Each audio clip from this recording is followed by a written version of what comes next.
February 2026. For decades, the world has talked about a ticking clock when it comes to Iran's nuclear ambitions. Warnings, deadlines, red lines. But now, that clock has finally hit midnight. A sudden diplomatic shock has shaken the Middle East. Israeli Prime Minister Benjamin Netanyahu has abruptly moved his meeting with Donald Trump forward by an entire week, rushing to Washington for a face-to-face confrontation. Not next week. Not later. This Wednesday. The reason? While the world was focused elsewhere, the United States and Iran were quietly meeting in Oman, negotiating a deal behind closed doors. A deal that Israel believes could change everything and not in its favor. Netanyahu isn't going to Washington with concerns. He's going with a warning. Some would call it an ultimatum. From rejecting American compromise to invoking Israel's most extreme survival doctrine, says Israel's final message to Iran and to the United States. Last week, in the quiet halls of Muscat, Oman, the global balance shifted. For nearly 8 hours, Trump's Middle East envoy Steve Witkoff and his son-in-law Jared Kushner sat across the table from Iran's Foreign Minister Abbas Araki. When the talks ended, Trump described them as very good. To Washington, that sounded like progress. To Jerusalem, it sounded like danger. Netanyahu's office responded with a blunt message. Any deal that focuses only on Iran's nuclear enrichment is unacceptable. Israel's red lines go far beyond centrifuges. Iran's ballistic missile program, its funding and arming of Hamas, Hezbollah, the Houthis. Israel argues that giving Iran economic relief without dismantling these networks is not diplomacy. It's financing future attacks. In Netanyahu's view, a nuclear-only deal doesn't reduce the threat. It delays it. When Trump suggested that such a limited deal might be acceptable to the United States, Israel saw it as a fatal mistake. To understand Israel's urgency, we need to go back to June 2025, a 12th-day conflict that many believed had changed the game forever. During Operation Rising Lion, Israel launched more than 200 fighter jets against Iran's key nuclear sites, Natanz, Fordow, and Isfahan. The United States followed with Operation Midnight Hammer, sending B-2 bombers to drop massive bunker-buster bombs on the Fordow enrichment facility. The message seemed clear.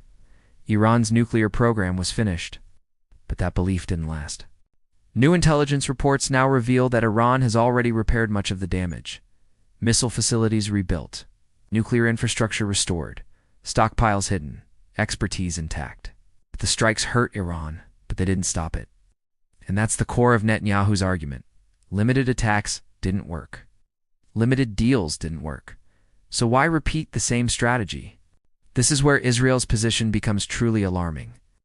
Recently, Netanyahu stood before cameras and issued a warning to Western governments.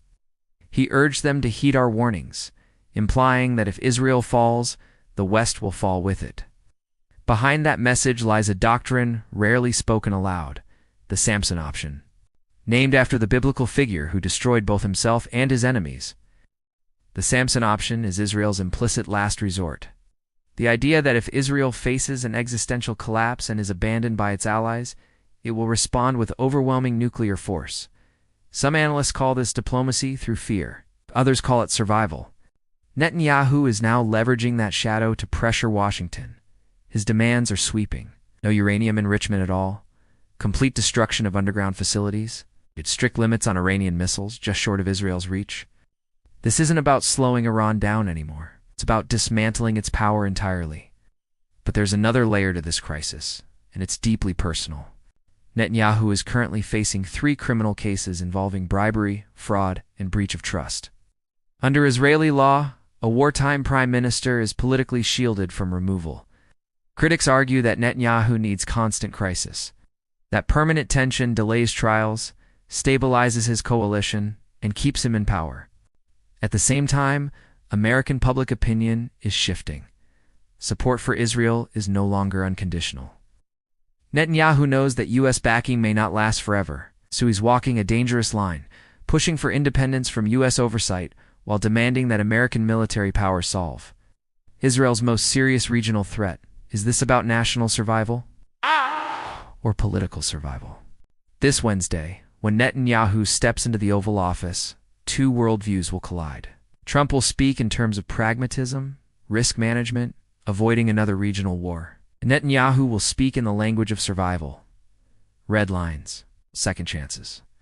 The clock has already struck midnight. If Netanyahu leaves Washington believing that the United States will pursue a deal Israel cannot accept, unilateral Israeli action becomes not just possible, but likely. Will Trump approve the strikes Netanyahu is demanding, or will diplomacy hold the line? One conversation, one decision. What happens next won't just shape the Middle East, it could reshape the world. Watch closely. The final warning has been delivered. History is about to respond.